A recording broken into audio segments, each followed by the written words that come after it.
นับหนึ่งอย่าไปหัวใส่แก้มเมียได้นับสองนับสอง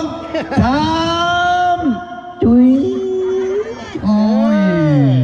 อยู่จะปีแล้วสาวเงิน18 ปีเนาะแจกเฟซบุ๊กแน่ยังโสดเป็นบอกโสดแล้วแจกเฟซบุ๊กขออนุญาตเด้อว่าขอเฟซบุ๊กมาเพิ่นก่อนเพราะว่า FC นี่เพิ่นก็สนใจ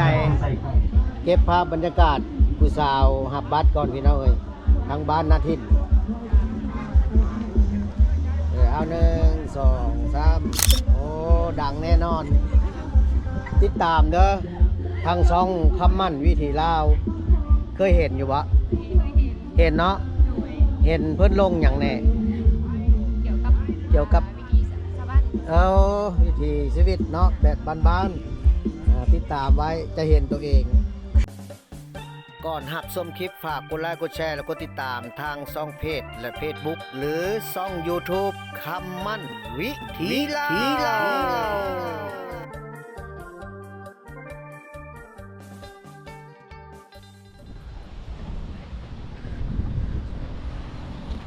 ขอกราบสวัสดีและสวัสดีท่านผู้ชมถือว่ายินดีต้อนรับเข้าสู่ช่องคำมั่นวิถีลาวเนาะถือว่ามื้อนี้ขอถือเป็นเกียรติถือว่ามาเก็บภาพบรรยากาศงานดองของบ่าวแม้งเนาะถือว่าทั้งเจ้าบ่าวนี่เพิ่นอยู่บ้านนาฮีเนาะมาเอาเมียอยู่บ้านตลาดนาทินอยู่จักปีแล้วสาวเงิน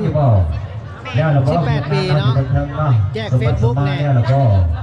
ยังโสดเป็นบอกโสดแล้วแจกเฟซบุ๊กขออนุญาตเด้อว่าขอเฟซบุ๊กมาเพิ่นก่อนเพราะว่า FC นี่เพิ่นก็สนใจใส่กรอกบ้านนาทินเฮาพี่บอกพี่น้องชื่อจังใดผู้เงินภาษีนุวงศ์โอเคขอบใจผู้สาวทั้งบ้านได้อันนี้หลังข้างเนาะอันนี้กับหลังข้างคือกันพี่น้องเลยสาวหลังข้างเพิ่นก็ได้มาร่วมงานอยู่ที่บ้านนาทินเอาขอถ่ายรูปแน่1 2 3โอเคสุภาพสตรีทั้งหลายรวมทั้งน้องพนักงานตำรวจทหารแพทย์หมอพยาบาลและครูอาจารย์ตลอดทอดหมู่คู่เพื่อนมิตรสหายบ้านเหนือบ้านใต้บ้านใกล้เฮือนเคียงที่ได้สละเวลาอันมีค่ามาร่วมในงานวิวาห์มหามงคลในวันนี้ก็จะเป็นในงานยามจบตัวเดียวเนาะคือวันวิวาห์มหามงคลระหว่างต้าโตแมงซึ่งเป็นลูกและหลานชายและนางฮันนี่เนาะซึ่งเป็นลูกและหลานสาวได้ตกมาฮอดเวลานาทีนี้ทั้งสองผู้บ่าวสาวก็ได้พร้อมกันสละความโสดอย่างกระสู่ประตูวิวาเป็นฝั่งเป็นฟ้าเป็นผัวเดียวเมียเดียวเป็นผัวแก้วเมียทิพย์เป็นผัวยิบเมียแซวเป็นผัวถ่อเมียพายเป็นผัวฮักเมียมีเป็นสามีภรรยาที่ถูกต้องตามระเบียบกฎหมายพี่น้องเอ้ย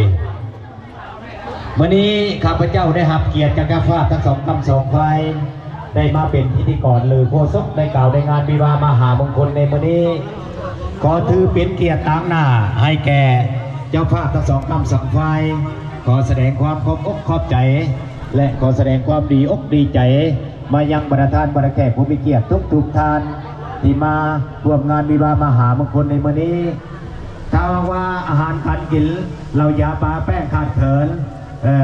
ไปบ่สร้างยากบ่งามบ่จ๋าบ่สุภาพผิดพลาดประการใดก็ขอโทษขออภัยมายังประธานบรรแขกผู้มีเกียรติกันแล้วกันเนาะพี่น้องเนาะ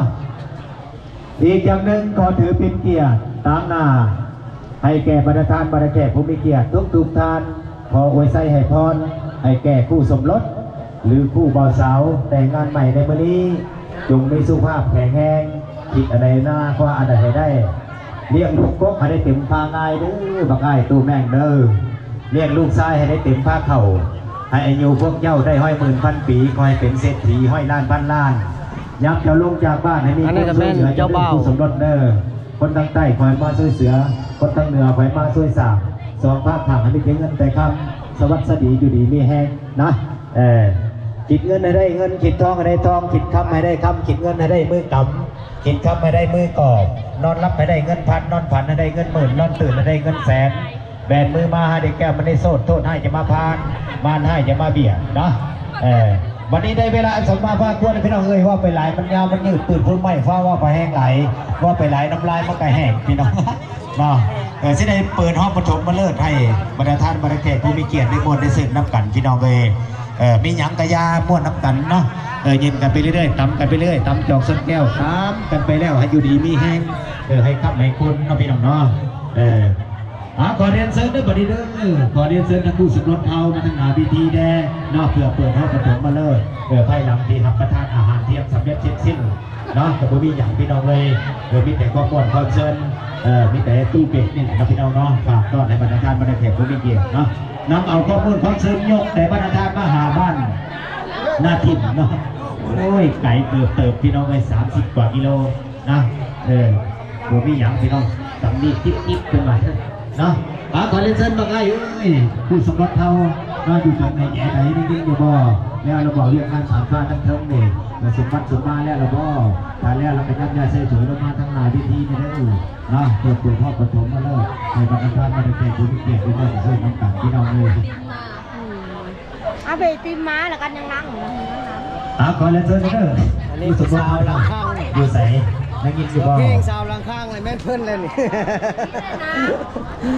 จักซื้อจังใดล่ะผู้สาวหลังข้างน่ะลืมล่ะสาวผู้เงินเนาะอายุจักปีแล้วสาวผู้เงิน18 ปีเนาะแจก Facebook แน่ยังโสดแม่นบ่โสดแล้วแจก Facebook ขออนุญาตเด้อว่าขอ Facebook นำเพิ่นก่อนเพราะว่า FC นี่เพิ่นก็สนใจใส่กรอกบ้านนาถิ่นเฮามีอยู่บ่พี่น้องห้านเพิ่นชื่อจังใด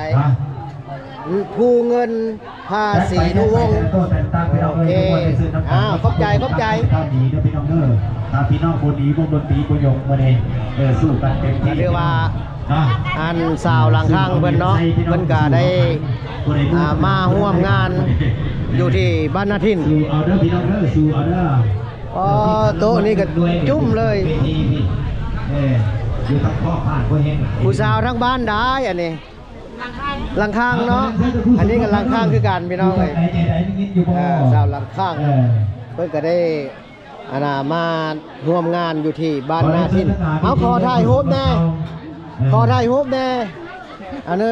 2 3โอเคทางพี่เด็กสาวฮับบัตเซิร์4 คนได้โอ้ยสู้แบบคือว่าผู้ข้าก็ได้มาเก็บภาพบรรยากาศเนาะสวนก็ยังสู้เพิ่นนะสำนีของจิ๊บงานแต่งของอายแม่งบ้านนี้เพิ่นได้มาเอาสู่ลูกเอาเมียอยู่ทางบ้านด้านดินพี่ล่ะพี่น้องตูแม่งเอ้ยได้ยินอยู่บ่สบายดีกล้องเด้อสบายดีสบายดีเพิ่นว่าสบายดีกล้องก็ถือว่าพี่น้องอันนี้เป็นเจ้าบ่าวเจ้าสาวนี่เพิ่นล้มกันเมื่อใดพี่น้องฮู้อยู่บ่ฮู้เพิ่นหักกันเมื่อใดพี่น้องฮู้อยู่บ่บ่ฮู้อีกอันนี้ก็ได้โอ้ยบ่ฮู้บ่เป็นหยังพี่น้องเอ้ยไอ้บ่าวสกปนี่สิจัดกิจกรรมให้เพิ่นเฮ็ดจังหน่อยเพื่อแสดงความหักความแพงเนาะเพื่อเป็นหลักฐานเพื่อเป็นสักขีพยานขอบใจหักในระหว่างคู่บ่าวสาวพี่น้องไอ้บ่าวสาวพกสิให้เจ้าบ่าวนี่หอมเจ้าสาวเด้อพี่น้องเด้อหลังจากนั้นเจ้าสาวหอมเจ้าบ่าวนะเพื่อเป็นหลักฐานเนาะพี่น้องเนาะเพื่อเป็นสักขีพยานหักระหว่างคู่สมรสคู่บ่าวสาวเนาะพี่น้องเนาะทั้งเสียงนับเด้อมักอ้ายเด้อนับ1 ถึงสาวละสวาบโลดนับน้ำกันด้วยพี่น้องนับ1ไอ้บรรยากาศนับ2นับให้พายหอมก่อนเจ้าบ่าวหอมก่อนเงี้ยงแก้มใส่ดีๆเด้อนับ3